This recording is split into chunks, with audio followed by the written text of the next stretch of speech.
let's see how we do. So, first up, we have our Thursday night matchup between the 3-3 Minnesota Vikings and the 4-3 Los Angeles Chargers. Both teams on the heel of a defeat, maybe varying levels of defeat between the two teams. The Vikings falling somewhat short of the Eagles. In the fourth quarter, they had an attempt at a comeback. They had a glimmer of hope, though they were not able to capitalize, and they did eventually fall. Whereas the Chargers, from the first quarter itself, the game was gone. They at no point looked like real contenders in that matchup. And so they have to return to their home base and host the Vikings. Both teams probably feeling a bit deflated after their losses. Now, the Chargers are in the midst of a big skid. They started off the year strong at 3-0, and since then, due to the injuries on offense, they have fallen quite far from grace. Now, going 1-3 in their last 4 games, they sit at 4-3, tied with the Chiefs for second in their division. They need to get back, and if they don't, they are on the brink of falling out of the playoff picture. The Vikings, on the other hand, they've had an interesting season. Started off with J.J. McCarthy through the first 2 games, and since then it's been all Carson Wentz. But the one thing I have noticed about the Minnesota Vikings is they can't fully come out on top against the good teams. This is a team that lost to the Vikings very badly back when J.J. McCarthy was playing, and in the subsequent games since then, we've seen them take on 4 teams. We saw them dominate against the Bengals, who were quarterbacked by Jake Browning. We saw them lose to the Steelers out in Dublin, Ireland. Then we saw them win against the Browns, quarterbacked by Dylan Gabriel. And finally, we saw them lose last week to the Eagles. Now, the one thing you might notice is they were able to get the easy victories against bad teams. Yes, the Week 1 win against the Bears was their most impressive, but that was with J.J. McCarthy, and that was all the way back in Week 1. We're now in Week 8, and they haven't beat a formidable opponent in a hot minute. Whereas the Chargers, yes, they are in the midst of a big slide, but I do think at the end of the day, the Chargers are a good team. And so, while I think this game may end up being close, I do trust that the Chargers will walk away with a win over the Vikings, who really are just too error-prone to beat a good team like the Chargers. So, I'm going with the Chargers over the Vikings, but I'm taking the Vikings plus 3.5 to keep the game close and maybe just barely lose this game. I could definitely see a 27-24 situation, or maybe a 20-17, something that keeps the Vikings just within striking range, but ultimately not actually enough to move ahead of the Chargers. So, after that, we get to move into our Sunday slate of games, and we are finally out of the early morning time zone. We no longer have the 6:30 a.m. games if you're out here on the West Coast. It is now back to our 10 a.m. beginning of the day, which I think is nice. It's one less game that I have to miss, so I appreciate that. And so our first matchup of the day will be the Miami Dolphins and the Atlanta Falcons. Talk about a rude awakening. This one, I think, is pretty clear to me. I think that Dolphins, after their disaster class against the Browns, they have some tough decisions to make at the quarterback position. Now, I personally have not seen that they are benching Tua Tagovailoa, and when he's slated to make $53 million a year, and he is not injured. It's hard to not play him, but at the same time, I don't know what you really want to see from the guy. He just threw 3 really bad interceptions against one of the league's worst teams in the Cleveland Browns. So now you truly are a bottom of the barrel team. As the Dolphins, you have to hit the full reset button. It is completely cooked. Do you just go ahead and begin playing Quinn Ewers? And I don't think it really matters whether you play Tua or you play Quinn Ewers. I don't like their chances whatsoever. I'm going with the Falcons to win outright, and I'm picking them to cover the 7.5 point spread. If the Browns could outscore you by over 25, I think that the Falcons should be able to do a touchdown and maybe a 2-point conversion. So I'm going to go with the Falcons here. Next up, we have another aging quarterback matchup. Last week, we had the pleasure of watching the Cincinnati Bengals take on the Pittsburgh Steelers on Thursday Night Football in the Icy Hot Bowl. And Aaron Rodgers turned back the clock, Joe Flacco turned back the clock, and we saw an excellent primetime game. Now, will we see the same here on Sunday between an aging Tyrod Taylor and an aging Joe Flacco? I'm a little hesitant to say yes, but for the sake of seniority, let's say that they duel it out and this is a fun game. I'm taking the Bengals. I mean, there's honestly no way for me to spin it to take the Jets at this point. I'm surprised that the margin isn't larger, if I'm being honest. The Jets only 6.5 point cushion. I don't know that their offense is really good enough to even get that. They are 0-7. They have looked miserable on the offensive side of the ball. Even though Justin Fields got benched last week, it was Tyrod Taylor who threw the 2 interceptions to J.C. Horn. And so I really don't know about their ability to move the ball. And the Bengals, on the other hand, no defense really, but the offense with Joe Flacco in, it can score 3 touchdowns a game at a minimum. Whether he is tossing them, whether they're running it in, it seems like 20 points is a baseline for them, whereas 20 points is a hefty ask of this New York Jets team. So I'm going to pick the Bengals to win this game, but I'm also going to be picking them to cover the 6.5 point spread. Matter of fact, I think that they could actually go 2 touchdowns up on the Jets, and I would not be that surprised. Tyrod Taylor, I mean, I don't fully recall if Garrett Wilson is back. I know that he missed the last game. But either way, I know Breece Hall just got hurt too. There's so many question marks, so many things that the Jets have not gotten right, and it seems like they're only falling further apart. So I'm going with the Bengals. After that, we have a matchup between the 2-5 Cleveland Browns and the 5-2 New England Patriots.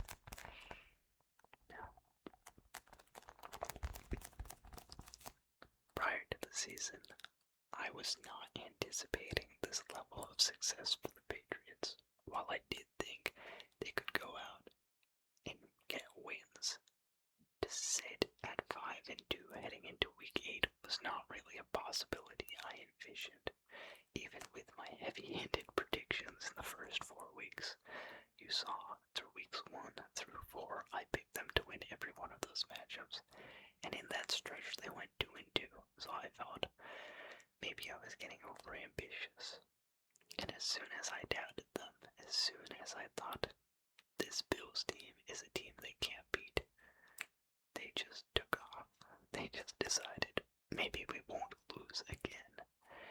And the schedule ahead, I have to say that 3rd place schedule that the New England Patriots are playing, it is making it look mighty possible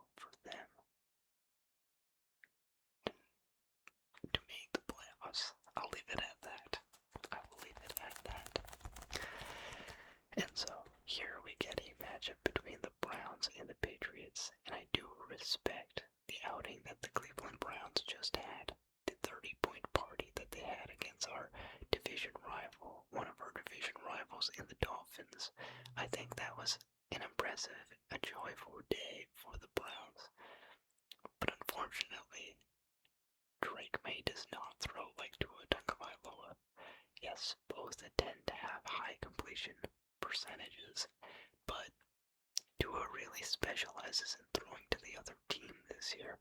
That is something that Mac Jones, oh my goodness, blast from the past, that Drake May is not as keen on. I think he prefers to keep the ball in the hands of his receivers, as we saw with his 90 plus completion percentage last week. So the Patriots just got done burying the Titans, and now they get a matchup against the Browns. And I think that the Browns' defense is too tall in certain circumstances this year. They're not to be completely dismissed. They have great qualities and aspects about them, and we saw that on full display when they took down the Packers.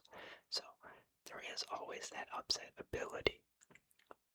But at the moment, the way that the Patriots have been playing, it's hard for me to not only pick them. I mean, I was obviously going to pick them, but I'm taking the -7.5. I'm picking the Patriots to cover the 7.5-point spread. I think they should be able to do it. I think I'm a little... No, I think they could do it. I mean, look at the margin of difference between the Titans last week and the Patriots. I think the Browns won't score nearly as much because they're not getting 2 free pick sixes. So I'm going to go with the Patriots covering the spread in this one. After that, we get a very familiar matchup that we actually got to see on Thursday Night Football just 2 weeks ago between the 2-5 New York Giants and the 5-2 Philadelphia Eagles. Now these two teams are riding opposite directions this week. We saw the Eagles have a very exciting win over the Vikings last week, reinvigorated, looking, they have success, which they haven't had on offense a whole lot this season. So they're not calling to fire Kevin Patullo as much as they were before. He finally figured it out, delivered a good game script, and Jalen Hurts had his best day of the year. Devontae Smith had his best day of the year by far, and A.J. Brown, I'd have to check and see. I mean, he's had a good game in this year. I don't know if this one was better or not. Hard to tell with Devontae Smith overshadowing him, but they are up there. They're feeling good about themselves. A get-back win. The Giants, on the other hand, yes, they score over 30 again. They feeling good about that, but Mamma Mia, one of the worst blown leads of all time. I mean, just an absolute, I don't even know what you call it. Meltdown, obviously, but just, it was horrible. Just horrible. Truly left me speechless in many ways. At one point, I looked at the game and I thought, yeah, this is okay. If you're the Giants, this is okay because you're really not supposed to be going out there and winning games. And as long as you're losing in style, it's fine. But then I rethought it. That has to feel terrible to give up a lead of that magnitude, 19 points in the fourth quarter, allow 33 points in a single quarter to the other team. Oh no, that is like nightmare fuel. I was not thinking about it the right way. So, yeah, mind in the absolute trenches. Their mind, body, and soul are all, they probably haven't slept since that loss. It is treacherous out in New York at the moment. So, these two teams completely on opposite trajectories after that game. How are they going to face off again? And last time we saw the Giants the Eagles. So I don't understand why it is so split. I do think that this is a disrespectful line. It is, the margin is 7.5 points. And we've seen the Giants drop over 30 points in back-to-back weeks. Even in their win last week, the Eagles did not do that. So I think this is frankly quite disrespectful to the Giants. So while I'm going to fall in the same mistake. I still think the Eagles are a better team. I think that their morale is higher for the first time since that initial loss that they suffered. I think this is the best that they felt about themselves. They're going to be at home. They're going to get to play against the Giants. They're going to get some revenge. And, Saquon, I'm sure he doesn't feel good about losing to his old team. I think that he's going to have a bigger game than he did last time. And I think that the Eagles are going to beat the Giants. But I'm picking the Giants plus 7.5.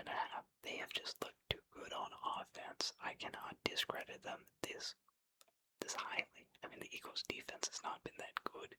So I'm definitely taking Giants plus 7.5. But I'm picking the Eagles to win the game. After that, we get a matchup between two winning teams, two certified winners in this league, the 4-2 Buffalo Bills and the 4-3 Carolina Panthers. We get Josh Allen versus Andy Dalton, two of the best quarterbacks that this league has seen this year. And it's really a toss-up. It's really hard to say who is going to come out on top. I lean Buffalo, but really only because they're coming out of their bye, and because the Panthers have Andy Dalton serving at quarterback for them. If Bryce Young was in this game, I might just, it would take a lot of convincing for this Buffalo Bills team to sell me on what they're selling. But with the injury, with the bye in mind, I think I can see the vision. I think that the Buffalo Bills, they might have the juice to come off with the win here. So I think I'm going to pick them to beat the Panthers. And it might be one of those fluke games where they get lucky, they score a bunch of points. I feel like they've been known to do that, like in random spurts. One week they'll just drop 40 and it doesn't really make any sense. And yeah, this is a great opponent, but I just have a hint, this inkling of a feeling that the Bills might come out busting and bruising and score a lot of points. So I'm going to take them to cover the 7.5 point spread. Just a hunch. After that, we have a very interesting game between the 4-2 Chicago Bears and the 1-5 Baltimore Ravens. Now the Ravens will finally be joined by their franchise quarterback Lamar Jackson after weeks of being out. He last played when they were down 1-3. He had played in their first 3 games, got injured versus the Chiefs. We have not seen him since. And now he is back in the starting lineup, I believe. If he's not, they're totally cooked. But I believe he is back, and that's why people are voting the way that they're voting. Because they're fresh out of their bye, and he has had the time to heal. So he will get to match up against Caleb Williams and this Bears team that has gone on a little bit of a winning streak, something that we don't often see from the Chicago Bears. They're feeling good. They're feeling themselves. Sitting at 4-2. What could ever go wrong at 4-2? You're obviously making the playoffs, right? And the Ravens, on the other hand, they're in a deep hole. 1-5. I don't think anyone could have predicted them to be in this position. I had them winning the entire AFC, so to have them here, yeah, a bit of a shocker. But I think this is where they start to turn things up. Lamar back from injury. The defense, yeah, it's not gotten really any better. But I think the Chicago Bears, they're due for a loss. They have gotten things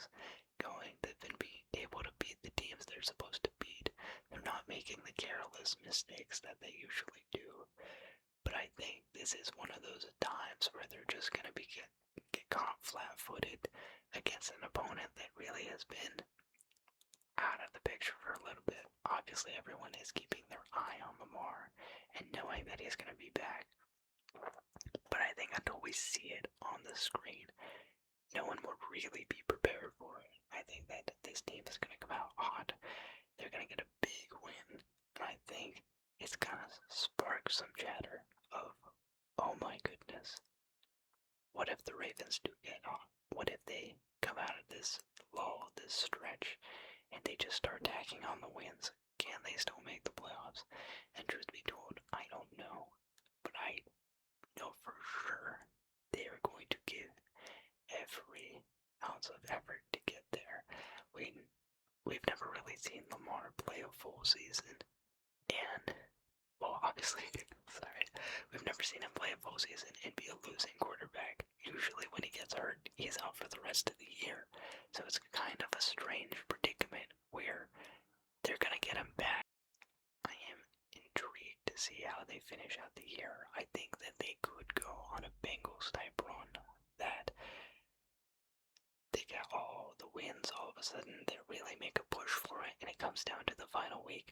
But at the very end, they're just short. They're just shy of it. And you look back to the start of the season, you think about some of the silly mistakes, and you think about what could have been, and that they wasted a year. So to build to that future, I think they have to start with a win, a statement win. Because if you lose this game, you are for sure dead in the water. You are done. And I don't think Lamar is ready to give up on the season like that. He's not working his way back from this injury for no reason. He is going to come out and he is going to try and kill the Bears. And I think that the Bears,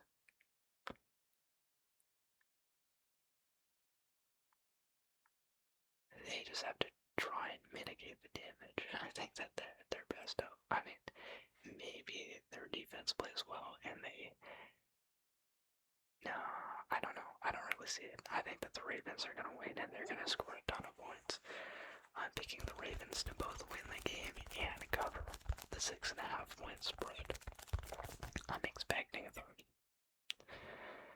Anywho, after that, we have a matchup between the 5-2 San Francisco 49ers and the 2-4 Houston Texans. And the 49ers, I believe, are going to have Brock Purdy back for this game. I won't lie, that makes me a little bit concerned, a little bit relieved, all at the same time. Mac Jones, I think that the magic has expired. He's not really playing well anymore. He's just getting by. And somehow, even through all the injuries on defense, it was the defense that carried them in that game against the Falcons. And they played very well. Lots of role players stepped up. And so, keeping that in mind, and keeping in mind how the Houston Texans have looked on offense all year long, I think that's it. San Francisco's defense is still just too good for the Texans to overcome. Defensively, the Texans could throw they could cause some problems. I mean, last time Brock Purdy came back, he did not acclimate well. They lost to a Jaguars team due to an excess of turnovers. They just didn't play well whatsoever. And we could see the same thing happen again, where he just comes out and overall makes too many mistakes, and 1 turnover, 2 turnover, the game goes to the Texans. But in my heart, I just think that the 49ers are a better team this year. They're better coached. They're playing more intelligently. Like, I think Houston, on offense, you have the tools outside of the O-line to succeed, and it just hasn't looked good. And so, I don't know, if the San Francisco 49ers had not played, if they had lost against the Falcons, I think I would give the Texans more of a chance. But the fact that they were able to win against the Falcons, and that do it like in a decently convincing fashion, I am going to give this to the Niners. Despite the return from injury, despite all the extracurriculars and people that they're missing, I think that through this transition week, they'll still come out on top. And the Texans, I do think it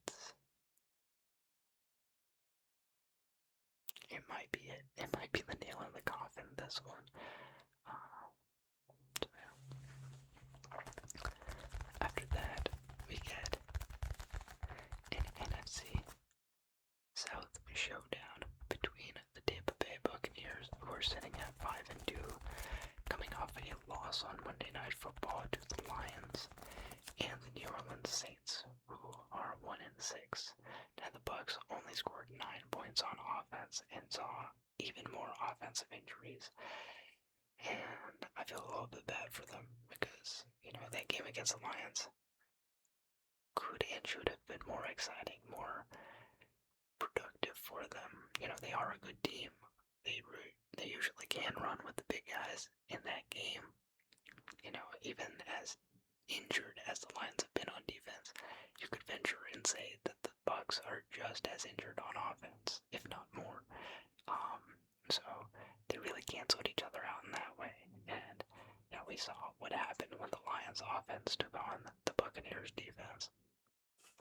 So I think the Buccaneers are mad. I think that they know that they are one of the top teams in the NFC and they're coming off a bad week.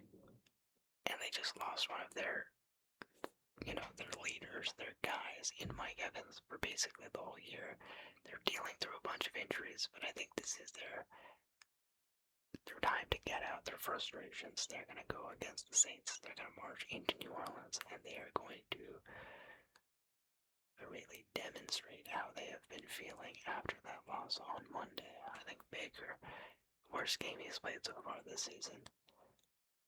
But Baker Mayfield can keep his cool. He can.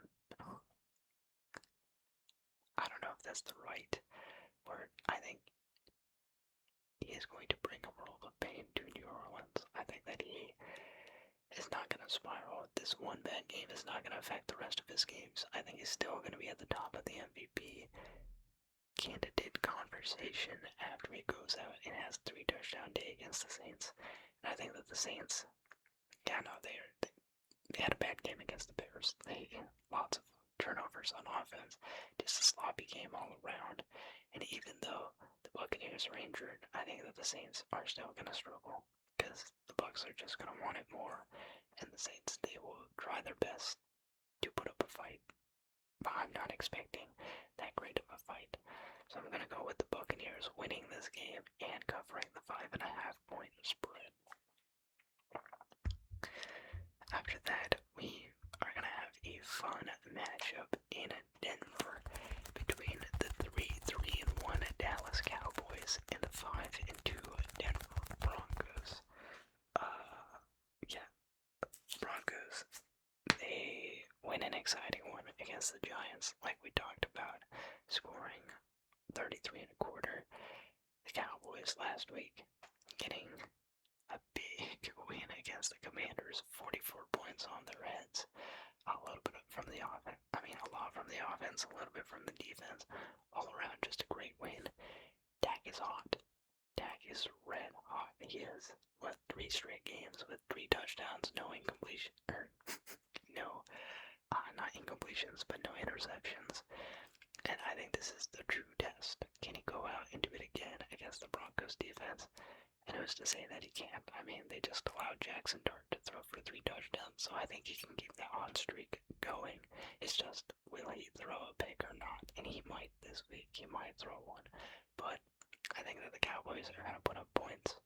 I think that Denver is going to match them, though. I think that they're going to go bar for bar. I'm not going to count them out after seeing what I've seen against the Eagles and the Giants. I think that this is a strong team. This is a team that will fight tooth and nail to the very last second. I like their grit. So I'm going to pick the Broncos to win. But I got the Cowboys plus 3.5. I think this is going to be a gun show. It's going to end up being like a...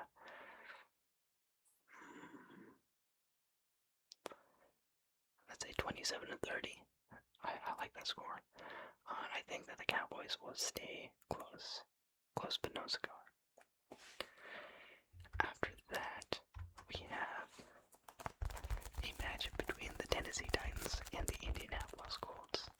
The Titans 1-6, the Colts 6-1. The Colts are 14.5-point favorites in this game. And I just don't know how I don't pick them to, I mean, obviously I picked them to win, but even to cover. I mean, they nearly, or they did cover this against the Chargers, and the Chargers are very close to a playoff team, if not a playoff team. And the Titans are the furthest thing from a playoff team. 14 points on offense. I mean, they had a really good drive. They had a really good first 2 drives against the Patriots, and then they completely fell apart. So, if we look at this from that standpoint, let's say that they get 14 points. All the Colts need to get is to 29. I think the Colts are averaging like 32 points a game this year. The Titans defense really gonna stop them? I don't think so, man. I'm going with the Colts covering the spread and winning this game. And now, the bell of the ball, the game that I am very much looking forward to. We get the 4-1-1 Green Bay Packers taking on the 4-2 Pittsburgh Steelers in the Aaron Rodgers revenge game. I like this one. I am very excited for this one. Oh man, so the Packers last week, they take on the Cardinals. And while maybe they play around with their food a little bit, they don't lead the entire way through. The Cardinals lead more than you're comfortable with. You still walk away with the victory like you're supposed to. So all's good and dandy there. The Steelers, on the other hand, did not have that. They got up big, and then they let it completely, the Bengals completely flew past them, and they got ahead towards the end. But ultimately, the Bengals pull off the stunner. And so, I think Pittsburgh, like, they get punched in the jaw on Thursday night. And Aaron Rodgers, he just says, that's football. That's the NFL. And honestly, I think that's the right way to approach it. Because sometimes you are going to lose those crazy games. That doesn't mean you should lose your composure. I don't think that they need to think of themselves as frauds. Yes, their defense didn't hold up. But at the end of the day, the offense played pretty dang well. And I would still be proud of what they put out on offense. And I think it's a good sign that they were able to do that heading into this game. I think that Aaron Rodgers, if not anything, is fueled by spite. We saw what happened when the Packers drafted Jordan Love. Jordan Love gets drafted to the team. Aaron Rodgers wins 2 MVPs. He wins the first one, and then the very next year he goes out and wins another one. And in his, 30s, I personally was not expecting not one, but back-to-back Aaron Rodgers MVP campaigns in those years, especially when they're looking to phase him out. I think that move really did take him off as civilized and professional as he was about it, very nurturing, very open to Jordan Love. I think he has a chip on his shoulder. He has everything to prove in this game. They're coming off a loss against a worse opponent. I think that the Steelers, they've got a lot to play for. The Packers, on the other hand, yes, they have to save face. This is the guy that left your Oregon for the Jets, and obviously the Jets' tenure didn't go well at all. Whereas Jordan Love flourished. He became your new guy. He became the quarterback of your future, and you're now paying him over $50 million a year, so you feel good about it. But you're kind of playing not to lose, especially on the road in this new stadium that Aaron Rodgers can call home. To walk into Heinz Field and get the victory, I think it is kind of a tall task. Looking defense to defense, I think that the Packers' defense overall has been more consistent than the Steelers. The Steelers have kind of been here or there.